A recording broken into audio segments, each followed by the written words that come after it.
Hey there everybody, it's Tyne and Sylvester here. We are looking at RimWorld Alpha 5, Under Siege, and I'm going to show you some of the new awesome stuff we have this month. So for a while now, people have been building these super defensive colonies with these massive, unbelievable kill box setups where the raiders had to go through these mad mazes and would just get surrounded by turrets and annihilated. So for a while I've wanted to do something to solve this, to give them some kind of tactic to fight back with, and this is it. And this is the reason that people in real life don't set up raider mazes, which is that the most dangerous weapon is actually artillery. So now we got these raiders coming in, they're receiving their supplies, which includes a lot of food. I'm going to do food stacking in future versions. And they are actually going to build a little base outside your base, including some artillery cannons, and start bombarding you. And they're just going to chill there. It's pretty far away, actually. They can be all the way across the map, just like with real artillery. And you can fire your own artillery back at them, but they will be at an advantage because they only have to hit your base, and you have to hit their tiny little setup position there. So they're going to hit you a lot more than you're going to hit them. So here they come.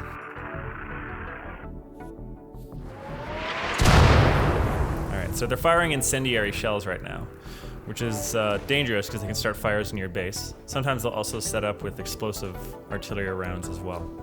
So you can see you can withstand this for a while. These guys can fire shells at you, so if you're not ready to go attack them and try to break the siege, you can just take the hits for a while, and it's not going to destroy your base within a couple days, but slowly over time they will whittle you down, just like with real artillery.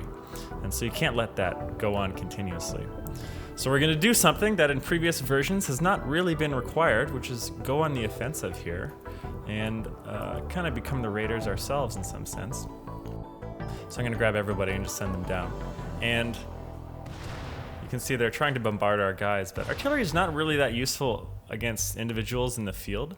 It's really only good against large structures like huge targets or big concentrations of force. So that's definitely how we want it to be. So I'm just going to kind of throw these guys at our enemies and see how they do.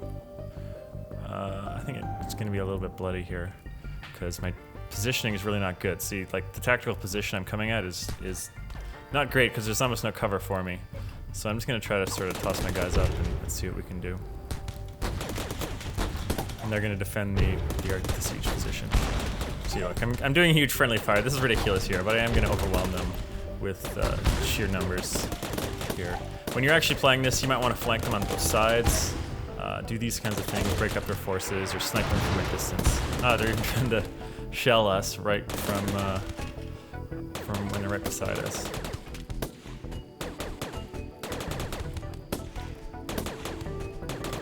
Get him, yeah. Alright, now they're fleeing. And our guys are gonna gun them down as they're leaving.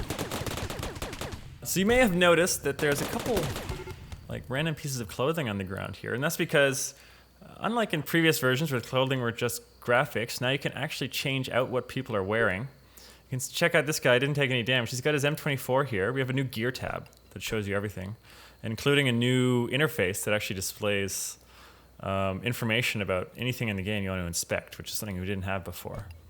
So now, yeah, you can check out, he's got his t-shirt and he's got his power armor, which is pretty awesome stuff, although it slows him down a little bit.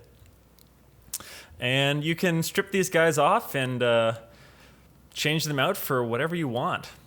So here, let's just drop this and drop the t-shirt. Now we got a dude with an M24 who's wandering around naked. We're gonna strip this stuff off the guy we just killed, and now he can wear a duster jacket with absolutely nothing underneath. So you can really just customize the stuff you guys are wearing in whatever way you want. Here we have a dude who's got tribal wear. Why not, you know? If you want to do a little tribal colony, you're welcome to do so.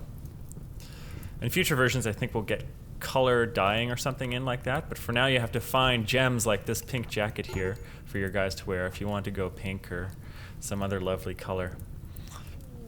And that's the gear system. So it lets you change out anything that they can wear.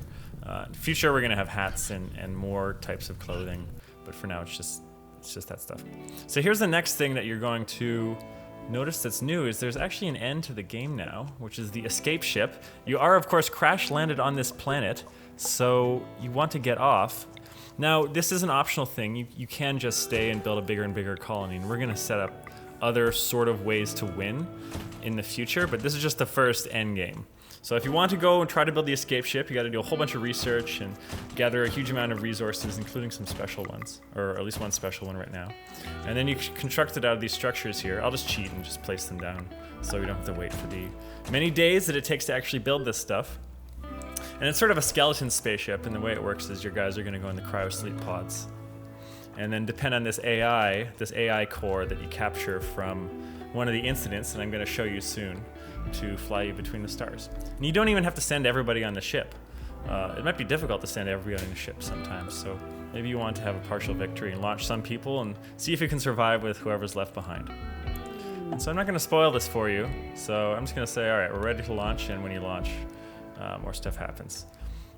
All right, so coming back to where we were before, I want to show you guys another cool feature we have, which is the history. You can actually see the whole history of your colony laid out in graphs. Here we have the graph of wealth, which is split into a couple different fields. We have wealth from items, wealth from buildings. Don't worry about the horizontal line at the end. That's just a piece of debug from something I was doing.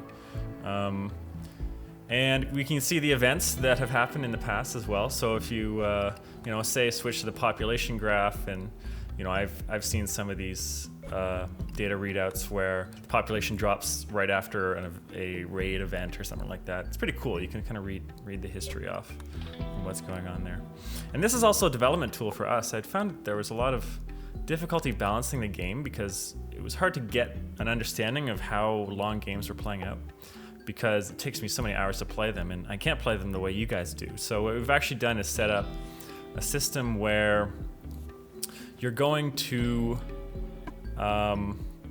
the game will automatically upload gameplay data to a server if you allow it to do so. We've set this up to be totally opt-in, and you can put a name on. We prefer you do, but that's really set up for our testers so that we can identify the grouping of when several games come from the same person, or if you have a forum name and you want us to know what game corresponds to what. And this just lets it upload just the gameplay data, just that history that you saw there, to the server, so we can peruse it and see, well, how long are people surviving in the game, and what's killing them, and what kind of events lead to maybe too much death or not enough death, and so on and so forth. All right, so another thing that we've improved support for is multi-language. Before, it was really hard to find the options menu in the language selector, especially if you didn't speak English. So now we've actually put it on the main page with a little pictorial that shows the flag. And we have a ton of languages that volunteers have actually translated for us. There's been German and French, and we even have Arabic here. And so if you want to try an Arabic game, go ahead. Not all these translations are complete, and we really could use help continuing to translate them. So if you speak Japanese like this, or Chinese, or Polish, come visit us on the forums, and we'd love to hear from you, and maybe you can contribute.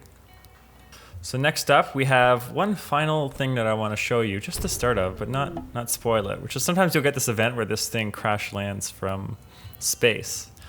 And it's a piece of future technology, mechanoid technology. And it contains this very evil AI core that will slowly drive your entire colony insane unless you attack it. But when you attack it, something unpleasant will come out and respond to you. But I'm not going to show you exactly what it is. We're just going to tease you here, and I hope you'll play the game and actually see what the hell it is.